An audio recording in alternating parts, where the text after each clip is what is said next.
Hi, everyone. Welcome to The Walk. This is the third session in our series, Purpose. In this session, Serving on Purpose, we will talk about one of Jesus' most defining qualities. He was a server. Contrary to our current culture as a follower of Jesus, it's our purpose to serve. I want you to think of the last time someone served you. Maybe it was your mom, who you reminded the day before that you needed something for a class project or a sporting event, and she put everything aside to run out to the store to get what you needed. Maybe it was your dad who made dinner because mom was held up at work. How does it make you feel to get waited on or served like that? Do you take it for granted? Do you feel entitled? Or does it make you want to serve someone in return?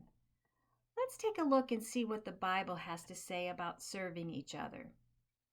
In Ephesians 6:7, it says, "Serve wholeheartedly as if you were serving the Lord, not people." Now, this is one of those verses that it's easy to read and not really think about what it means. In this session, we will explore this verse and how we can apply it to our lives and truly understand what it means to serve wholeheartedly. Think about it. The last time your mom asked you to do the dishes, what was your response? Did you respond with a smile and a grateful attitude? With, "Sure, I would love to help out." Or did you roll your eyes and say, "Sure, I'd love to help out," and do it grudgingly?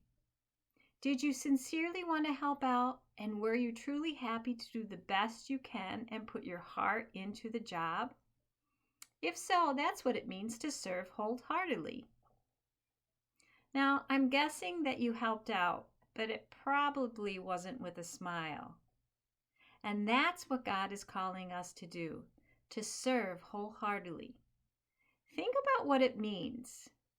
Taking out the trash and doing it wholeheartedly. Babysitting your younger sibling and doing that wholeheartedly. Helping your friend study for a test because they can't seem to grasp the material. Helping wholeheartedly. This could get exhausting. But if we are looking to the Bible to find our purpose, it says, whenever you have an opportunity to serve, do it as if you were serving the Lord, not people. Now that's a tough one. Let's go back to the dishes analogy. Except this time, let's pretend that Jesus came over for dinner, and afterwards, he asked if you would do the dishes. I hope you would have a different response than the one you gave your mom. You'd be making sure there wasn't a single spot left when you were done, and you'd probably be doing it all with a great attitude.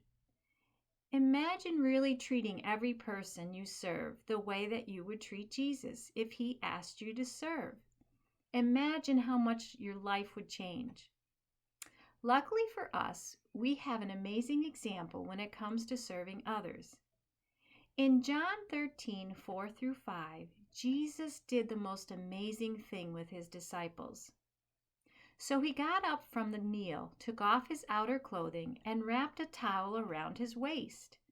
After that, he poured water into a basin and began to wash his disciples' feet, drying them with a towel that was wrapped around him.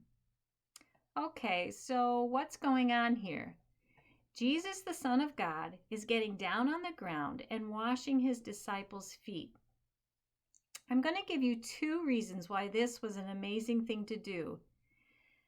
First, these weren't just feet. They were dirty, nasty, filthy feet. If I asked you guys to get on the ground and start washing each other's feet, you'd probably be pretty grossed out, even though most people would have had a shower at some point in the last 24 hours. The disciples, however, had not. And remember, the shoe of choice was an open-toe sandal, and they walked as their means of travel. And to make this even more gross, bathing was an occurrence that happened every once in a while when they would come upon a lake or a stream on their travels.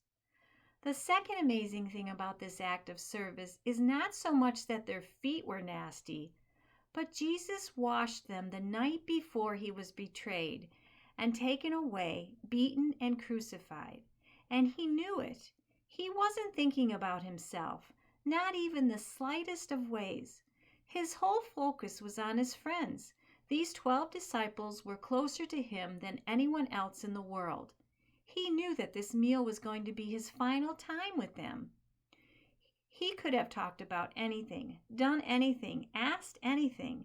Instead, he shows the most beautiful picture of servanthood during the most difficult of times in his life by getting grimy and dirty and washing their feet.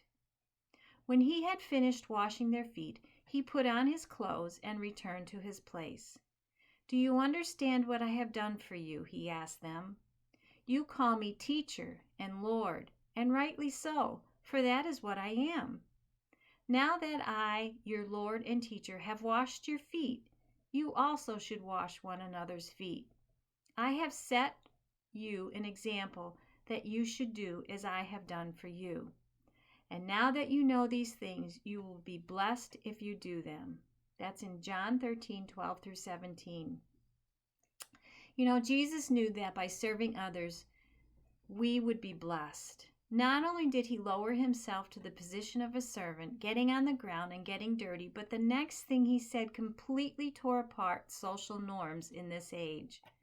He said no one is greater than anyone else, but rather that they are all the same. If Jesus was giving that example today, what do you think it would sound like? The popular and the unpopular are the same. The rich and the poor are the same. The valedictorian and the dropout are the same. The boss and the janitor are the same.